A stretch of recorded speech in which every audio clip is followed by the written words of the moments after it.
प्रमुख मालाला हमीभाव मिळाला पाहिजे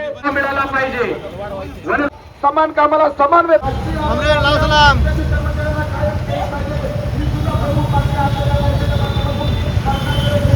डाव्या बाजूला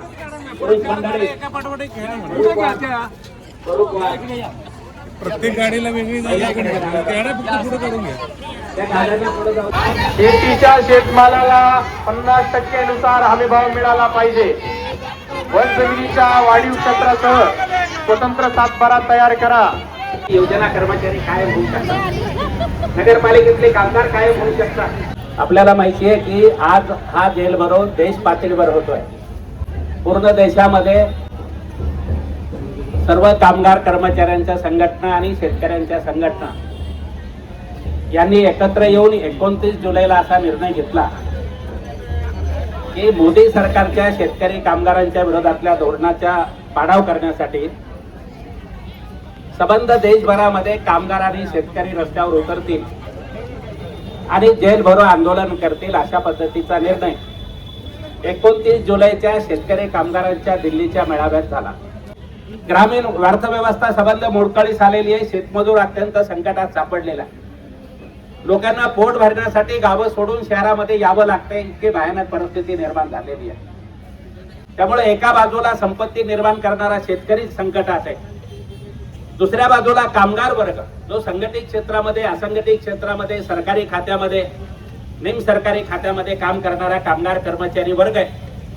त्या कर्मचारी वर्गाला हे सरकार शत्रू समजतंय. त्यांचा कुठलाही प्रश्न सोडवला जात नाहीये.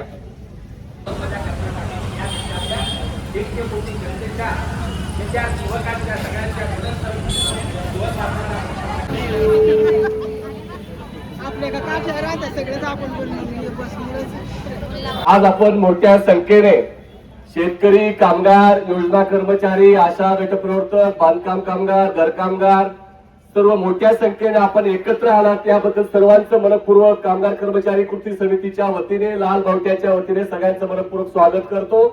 येणाऱ्या काळामध्ये लाल बावट्याचं जे स्वप्न आहे की या देशामध्ये काम करणाऱ्या प्रत्येक व्यक्तीला किमान वेतन मिळायला पाहिजे, वृद्धापकाळाची पेन्शन मिळाली पाहिजे, जे वन जमीन कसतात त्यांच्या नावावरती जमिनी झाल्या पाहिजेत आणि या देशामध्ये शेतकरी कामगारांच्या प्रश्नावरती जो दुर्लक्ष करेल त्याची खुर्ची हिसकून घेण्याचा प्रयत्न येणाऱ्या काळात आपल्याला करायचा आहे. त्या संकल्पाने आपल्याला कामाला लागायचं आहे.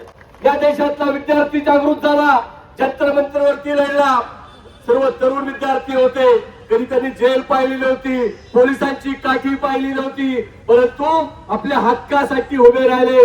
25 दिवस संघर्ष केला आणि पहिला राजीनामा 12 वर्षानंतर या केंद्र सरकारचा धर्मेंद्र प्रधानचा घेतला. याबद्दल मनपूर्वक सर्व विद्यार्थ्यांचं अभिनंदन करतो. आणि त्याचप्रमाणे याच देशामध्ये शेतकरी 13 महिने रस्त्यावर बसले, शेतकऱ्यांच्या विरोधात कायदे केले, त्यांना अजूनही ते कायदे लागू करता आलेले नाहीत. मात्र या देशामध्ये कामगारांच्या विरोधात कायदे झाले. राज्य सरकार ते आता अंमलबजावणी करण्याचा प्रयत्न करणार आहेत. त्याच्या विरोधात कामगार संघटना, सर्व योजना कर्मचारी आपण एकत्र असलं पाहिजे.